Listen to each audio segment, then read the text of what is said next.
नमस्कार दोस्तों, हमारे YouTube चैनल धर्म ज्ञान हिंदी कहानियां पर आप सभी श्रोताओं का हार्दिक अभिनंदन है। दोस्तों, जब हम किसी मुसीबत में होते हैं या किसी कठिन परिस्थिति से गुजरते हैं, उस समय हमारे मन में बहुत सारे अच्छे और बुरे ख्याल आते हैं। ऐसे वक्त में कभी हम अपनी किस्मत को दोष देते हैं और कभी परमात्मा को ही कोसने लगते हैं। परंतु दोस्तों, वास्तव में तो यह सब हमारे कर्मों का दोष होता है।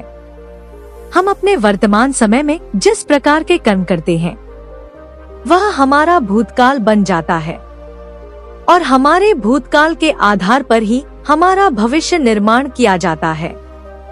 आइए इस बात को हम एक छोटी सी कहानी के द्वारा समझते हैं। एक समय की बात है, एक हीरो का व्यापारी भगवान शिव के दर्शन करने के लिए मंदिर में गया। उसने रत्नों से जड़ी हुई बहुत महंगी जूतियां पहन रखी थी।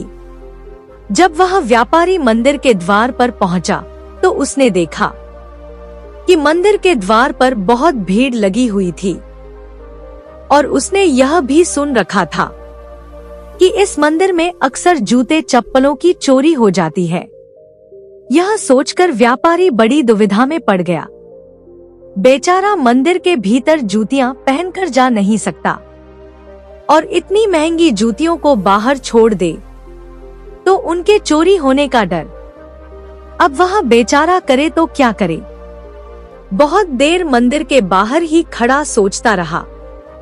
थोड़ी देर बाद उसके मन में कुछ ख्याल आया, तो वह मंदिर के बाहर बैठे हुए एक भिखारी के पास गया और उसने उस भिखारी से बात की और अपनी वे महंगी जूतियां उसके पास निकालकर वह मंदिर के भीतर भगवान शिव के दर्शन करने के लिए चला गया।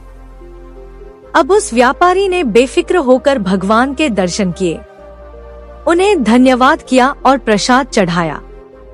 मंदिर से लौटते समय उसके मन में ख्याल आया कि परमात्मा की लीला भी बड़ी अजीब है। कुछ लोगों को मेरी तरह इतना अमीर बना देता है, जो पैरों में भी इतनी महंगी जूतियां पहनकर चलते हैं, और किसी को इतना गरीब बना देता है, जो बेचारे अपना पेट भरने के लिए भी भीख मांगने पर मजबूर हो जाते हैं। काश परमात्मा ने सबको एक जैसा बनाया होता तो कितना अच्छा होता। यह भिखारी कितना अच्छा इंसान है, जो बेचारा मेरी जूतियों की रखवाली करने के लिए तुरंत राजी हो गया। इसके बदले मैं उस भिखारी को 500 रुपए इनाम में दे दूंगा। यह सोचता हुआ वह व्यापारी मंदिर के बाहर उसी जगह पर आ गया जहां पर वह भिखारी बैठा हुआ था। परंतु यह क्या, अब ना तो उस जगह पर वह भिखारी था और ना ही उसकी जूतियां। पहले तो उस व्यापारी ने सोचा कि शायद वह भिखारी किसी काम से कहीं चला गया होगा, पर जब घंटों के इंतजार के बाद भी भिखारी वापस ना लौटा, तो व्यापारी समझ गया कि वह भिखारी उसकी जूतियों को लेकर चंपत हो गया है।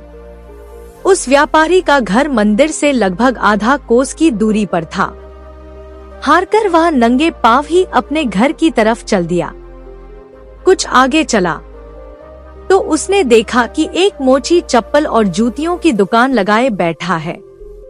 व्यापारी ने सोचा, शिव मंदिर में तो आना जाना लगा ही रहता है, क्यों ना मंदिर आने जाने के लिए एक जोड़ी सस्ती सी जूतियां खरीद ली जाएं। यह सोचकर व्यापारी मोची के पास ठहरकर जूतियां देखने लगा। तभी उसकी नजर अपनी रत्नों से जड़ी जूतियों पर पड़ गई। वे उस मोची की सस्ती जूतियों के बीच में अलग ही चमक रही थी। उसने मोची से उन जूतियों के दाम पूछे, पर उस मोची को तो उनके दाम का कोई अंदाजा ही नहीं था, इसलिए वह उनका ठीक ठीक दाम भी नहीं बता पाया। जब व्यापारी ने उस मोची से पूछा कि उसने यह जूतियां कहां से बनवाई हैं, तब मोची हड़बड़ा गया और हारकर सच्चाई बताने पर मजबूर हो गया कि एक भिखारी 500 रुपए में उसे ये जूतियां बेच कर गया है। यह सुनकर वह व्यापारी बिना जूतियां खरीदे मुस्कुराता हुआ नंगे पैर ही अपने घर की तरफ चल दिया। अब उसे समझ आ गया था कि परमात्मा ने सबको एक जैसा क्यों नहीं बनाया। अगर सब मनुष्यों के कर्म एक जैसे नहीं हो सकते, तो सब मनुष्य भी एक जैसे नहीं हो सकते। परमात्मा ने तो आज के दिन उस भिखारी के भाग्य में 500 रुपए मिलने लिखे ही थे, इसलिए वे उसे मिलने भी जरूर थे। परंतु वे 500 रुपए उस भिखारी ने कैसे कर्म करके प्राप्त किए, यह तो उसकी अपनी सोच पर निर्भर करता था। आज अगर वह मेरी इन जूतियों को चुराकर नहीं बेचता, तब भी उसको 500 रुपए मिल ही जाते। शायद इसीलिए परमात्मा ने सबको एक जैसा नहीं बनाया। किसी को राजा तो किसी को रंक बनाया है, किसी को चोर तो किसी को पहरेदार बनाया है। यह सब मनुष्य की अपनी सोच और अपने कर्मों का ही खेल है।